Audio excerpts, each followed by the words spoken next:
Le biomimétisme, c'est de la bioinspiration à partir des espèces du monde du vivant pour trouver des solutions qui nous permettent d'être plus résilients face au changement climatique. Dans le monde du vivant, on fabrique et on stocke de l'énergie à moindre coût et on ne jette rien. Tous les déchets sont valorisés. Donc on peut s'inspirer de ces principes-là pour réfléchir à la manière dont sont aménagés les lieux touristiques. Donc à titre d'exemple, le biomimétisme a deux approches. Une approche fonctionnelle qui permet de s'inspirer d'un modèle du vivant pour concevoir un produit ou un process. Et donc ça peut être le cas des outils de production d'énergie renouvelable. Donc on peut imaginer que dans des lieux touristiques, une fois qu'on a réglé la question de la sobriété énergétique, de s'équiper d'équipements biomimétiques pour la production d'énergie renouvelable résiliente au changement climatique. On a les panneaux solaires photovoltaïques inspirés du papillon morpho ou encore l'hydrolienne marine, productrice d'électricité, qui est bio-inspirée des anguilles ou de la raie manta. Le deuxième secteur sur lequel on pourrait évidemment travailler serait la mobilité. Réfléchir à la manière dont les touristes se rendent sur leur lieu de villégiature et regarder dans le monde du vivant comment ces déplacements peuvent être moins impactants sur leur empreinte carbone. Le troisième secteur, et non des moindres, c'est la manière dont on pourrait réfléchir à l'aménagement ou à la conception de bâtiments liés au tourisme durable.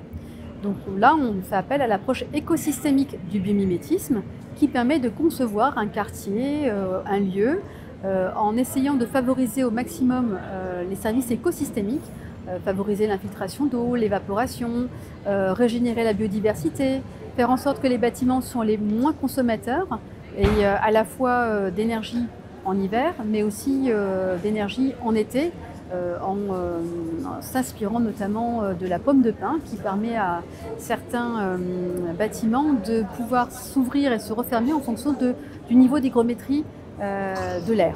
Donc dans le monde du vivant, on ne manque pas d'inspiration. Alors l'ADEME joue un rôle d'accompagnement sur la mise en œuvre de la transition écologique, hein, c'est notre mission première, et elle accompagne l'ensemble des acteurs, à la fois économiques, donc les acteurs des territoires, mais aussi les acteurs de la recherche.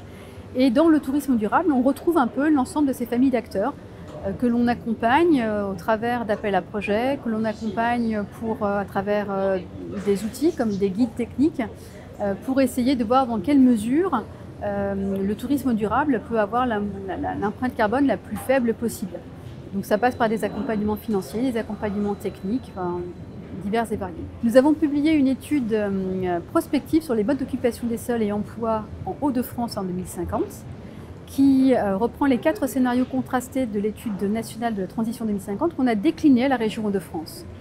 Et l'idée, c'était de voir comment les modes d'occupation évoluent en fonction de ces scénarios pour justement savoir si on est capable d'avoir cet équilibre entre les sols artificialisés et les sols non artificialisés qui nous rendent des services écosystémiques nécessaires et utiles pour nous permettre d'être résilients face au changement climatique.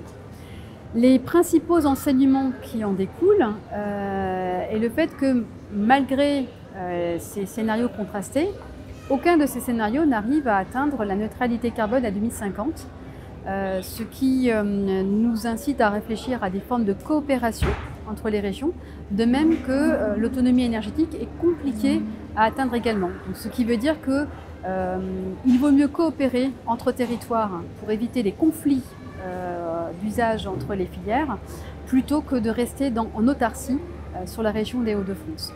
Et le troisième enseignement, non des moindres, c'est que pour pouvoir atteindre les objectifs de la loi ZAN, il va falloir réfléchir à la sobriété foncière, accentuer davantage la sobriété foncière, de manière à plus favoriser la renaturation des sols ou la désartificialisation des sols pour satisfaire les besoins, notamment en logement, en infrastructure, mais aussi en énergie.